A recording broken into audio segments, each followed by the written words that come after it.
All right. Hello, everyone. Welcome back to the channel. If you're new here, I go by PlaneJoe, and today we are diving into a, well, new to me gadget that I would hopefully like to add to my pilot bag. So if you saw the title of this video, which is probably the reason you clicked on it, you already know that today's gadget is the Rayban Meta glasses. These are the smart glasses that have been all over the internet. So what I want to do today is see if they will fit the bill for general aviation. Now, this video is going to be less about what the glasses can do. There's plenty of other videos that cover the camera, the speakers, all of that, battery life, and type of things like that.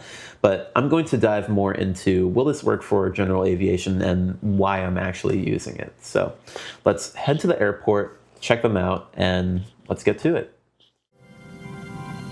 I'm Joe Walker, a private pilot who enjoys the freedom of flight and sharing it with those around me. Join me on the journey to becoming a better, safer pilot. Subscribe to experience the joys that flying can offer, and let's take to the sky and learn together. This is PlaneJoe.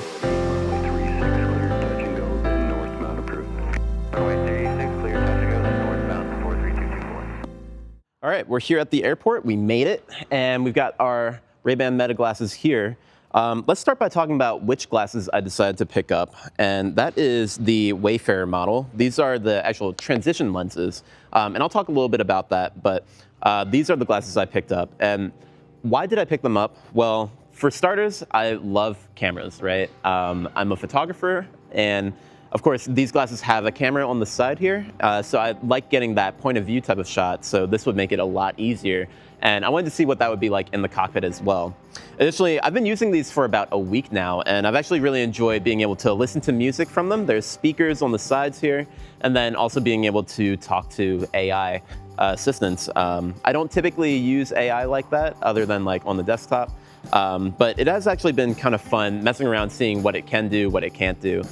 There's plenty of other videos on that, so I'm not going to go into the AI capabilities of this, but I just wanted something that I could use the camera for, the speakers, and then being able to take calls is also pretty cool with these glasses. Now, I did say that I got the transition lenses. That's because I wanted to use them both indoor and outdoor. I actually originally got these with the idea of using them for aviation. So I originally was going to go for the shades, just like the standard like black shades, but I thought it'd be kind of interesting to see like, hey, okay, if I can use these indoors as well, let's see how that works. So as you can see, they've already transitioned in the light, but I'll talk more about that. Now, let me talk a little bit about what I currently use. In fact, let me grab my real glasses. All right, these are the Wayfarers that I typically use in the cockpit. Well, they aren't the exact same pair. I have another pair of these Ray-Bans. You can see I have a type. But these are the Wayfarers that I typically use in the cockpit. I don't use this pair specifically because they are polarized. And for those who don't know, if you have polarized glasses, that's going to block certain rays of light. That's for UV protection. And inside of a cockpit, some of those screens are going to be blocked out. So you'll see kind of a weird banding on the screen. I'll see if I can capture that on video.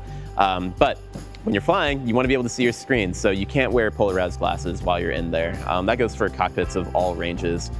From general aviation to the corporate jets out there, right? So these are the typical form factors that I wear.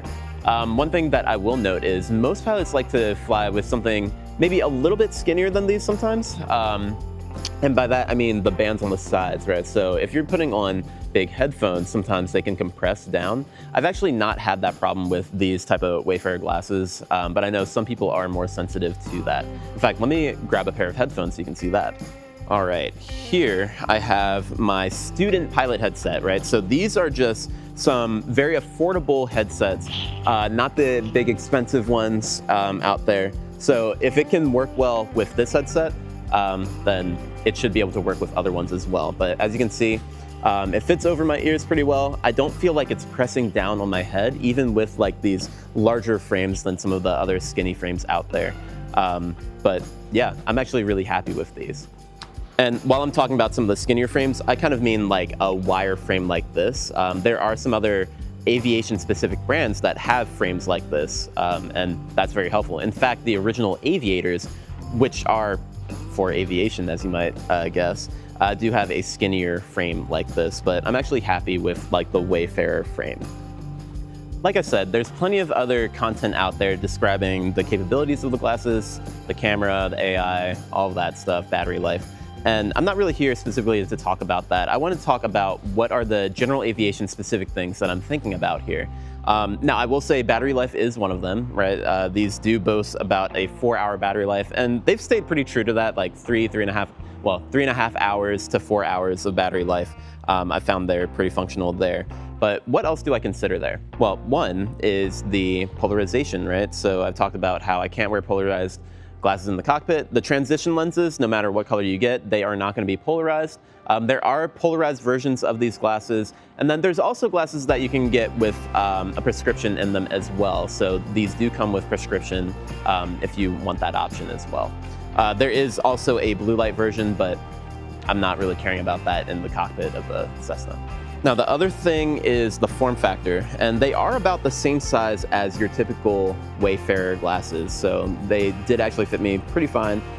They're a little, just a tiny bit thicker on the side here. You can kind of see what I'm talking about there, but you don't actually feel much of a difference there. Now, one other thing is how well do the sunglasses actually work? You can see that they're already transitioning out here now that they're in the UV light. Now, I don't think that they're going to get as dark as just a non-transition lens. I don't think they're expected to. But they do actually get pretty dark, and I feel pretty comfortable wearing them as I'm walking around outside the plane, or we'll see how it is inside of the cockpit. Now, one thing I will note, and we're going to do a little test here, is transition lenses don't always work in all conditions, right? Because let's say that you're driving down the road in your automobile, you're going to notice that the transition lenses aren't transitioning even if it's bright out. And that's because the glass or the windshield of the car has a coating on it already. It does have that UV protection. So UV rays aren't hitting the glasses, so they're not going to transition. But let's get back to our experiment. So what I'm going to do is I'm going to put these lenses inside of the case so that they're protected from the UV so they can transition back to transparent. And I want to see if these cockpits will allow enough light in for them to transition, right? Because I want to be able to get that sun protection and actually darken everything when I'm in the cockpit. So we're gonna let this sit to the side for a sec, let it get transparent, and then we'll put it in the cockpit, see if they transition to dark. All right, it's been a few minutes, so these are back to transparent now, so I'm gonna go just sit them on the dash of the cockpit. Now, I will admit that that's not as great of a test because your glasses aren't gonna be sitting on the dash, they're gonna be on your face. But I don't feel like sitting in the direct view of the sun, and I don't feel like pulling the plane out more into the sun. So it's just gonna be a quick test to see if the glass of the cockpit will allow UV through. All right, let's see.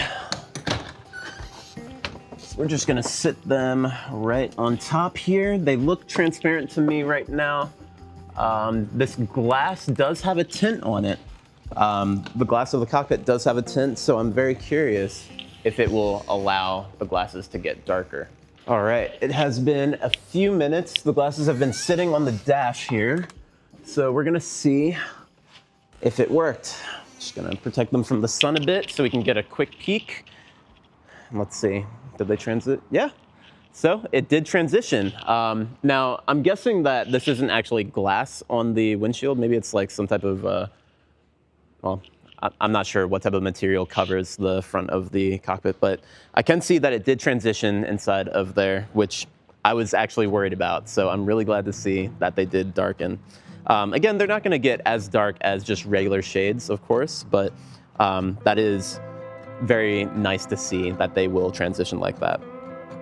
Now, again, these are really great glasses for taking some video inside of the cockpit, I think. So we're gonna test it out in here and see what type of point of view we can get in there. All right, we donned the glasses. I'm gonna start a quick video so you can see the outside, and we're gonna transition to inside so we can see how it deals with exposure as well. So as you can see, I'm looking out at the plane here. Gonna walk up to the side. You can see it's very bright outside, high dynamic range type of environment, and we go into the cockpit. Let's see if it will transition pretty well. I'm actually gonna move this back so I can sit in the aircraft. All right, And let's get into an actual flying position. So I'd probably be about here. Yeah, that feels about right. And so this is typically what I'm looking at. I can see over the cowling here. I can tell that these are actually darker right now. And then this is how it feels looking around, right? But yeah, so this is kind of the view that we would get here, and hopefully you're actually hearing the audio from the glasses. They do have speakers around the glasses, so you can get like a, I don't know, kind of a talking point of view there. But yeah, that's what we're getting. Let me also take a photo in here, so we're gonna stop the video, and then we're just gonna take a quick picture, and boom, there we go. So let's see how that came out. All right, there we go. And now one of the other really nice things is that the glasses will transfer the images and videos to your phone automatically, or you can manually do it yourself. So I think the point of view actually came out pretty sick in there, and the video is looking actually really good. Now, these glasses have a ton of great capabilities. I will say most of them you aren't going to be using while in an airplane, right? You're not gonna be using the audio to listen to music while you're flying. You should have your headphones on. You're not going to be talking back to the AI assistant. You're not going to be asking for updates. Really, the main thing is going to be the camera at that point, so taking either photo or video. And it does do it in a vertical orientation. It doesn't really do landscape too well. You just have to crop in from there. But yeah, so I've been talking a lot about the pros of these glasses, but there are a few things that I would like to see improvements on. And there are definitely things that can be added, and I've seen them in some other glasses out there. Maybe not smart glasses, but they are out there. The first point being the transition capability. Now, again, I was talking about how I was a little bit worried about the transition inside of the cockpit, and that's because these are the standard transition lenses. They rely on UV to hit them to actually transition over. But there's another type of transition lens out there called extra active, and that's based on visible light instead. So it will scale based on the amount of visible light out there, and it's not based solely on UV light. So that would work perfectly in any cockpit, and it would also work inside of automobiles or other things that would shield UV protection. And while on the topic of transition, there are glasses out there that have a smart transition type of glass, and you can actively change the brightness or the darkness of the glasses. I don't know exactly how that works. I need to get smart on that, but it's just like those windows where you can have the transparent glass, or you can add the fog or something like that, apparently. So I would love to see glasses that allow me to actually set how dark I want them to be. That would be amazing. Maybe that's asking for too much. I don't know. I like to be hopeful. The second thing I would like to see improved is the battery life. Now, the battery life, like I said, lasts about 3.5 to 4 hours, but then you can also put it in the charging case and you get extended battery life, and apparently that goes for about 38 hours, which is pretty awesome. But for those longer flights, sure, we would like to see longer battery life, and it, again, depends on how often you're using some of the features. Like, yeah, your battery life is going to drain if you're standing around and using the video for however long.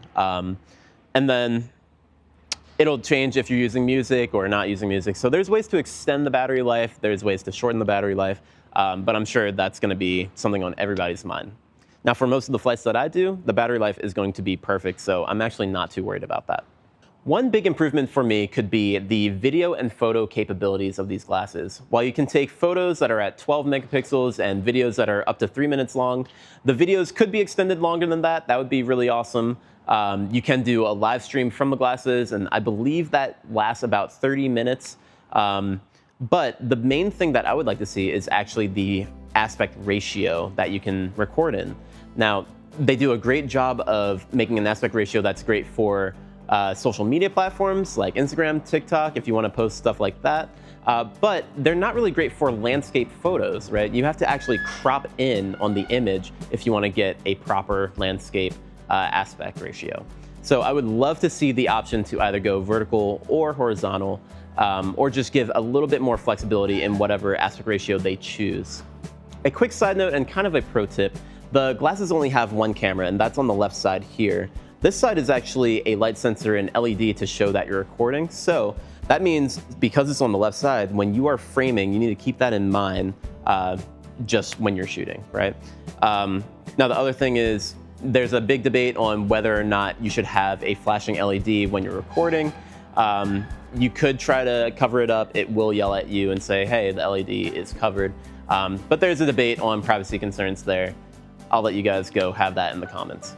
Now, one other really awesome upgrade that I would love to see is adding augmented reality capabilities to these glasses. Now, that would add some bulk, I will admit. There's really two main ways that we can add augmented reality. It would either be a projector system on top, kind of like the HoloLens or something like that, or you could use waveguide, which is the most likely route that if they were added to these glasses, that they would go. So that would be a projector on the side, and then you have waveguides, kind of like a screen in the middle there. But that does come with other issues, but I'll let the engineers figure that out.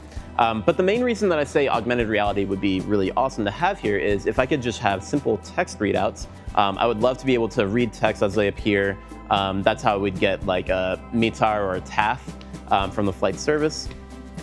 Or I'm sure more for general use case, people would love to see a display that shows like navigation aids or something like that, turn right and blah, blah, blah. So that would be really awesome to see in these glasses. I think that would add considerable price, but also considerable value to these glasses. But just one of the other cool ideas out there. Let's get the verdict. Can these glasses be used for general aviation? I would say yes, these are going to be great for general aviation use case and maybe even for the commercial use cases out there as well.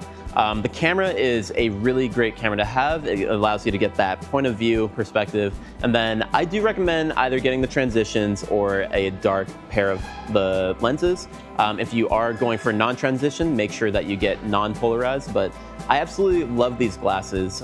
They feel great in the plane. I would take the plane up and do a little test run right now, but it's a little bit windy and a little bit past the maximums that I like for my crosswinds, so I'm not gonna do that today. But I do actually really like these glasses, and I think they're gonna be a perfect fit for my pilot bag. I'm really curious to see what you say. So what do you think about these glasses? Would you use them in the cockpit, or would you use them for your general everyday life? Whew. As always, thank you so much for watching this video. It was really fun giving a quick review of these glasses for general aviation, and I can't wait to see you in the next video.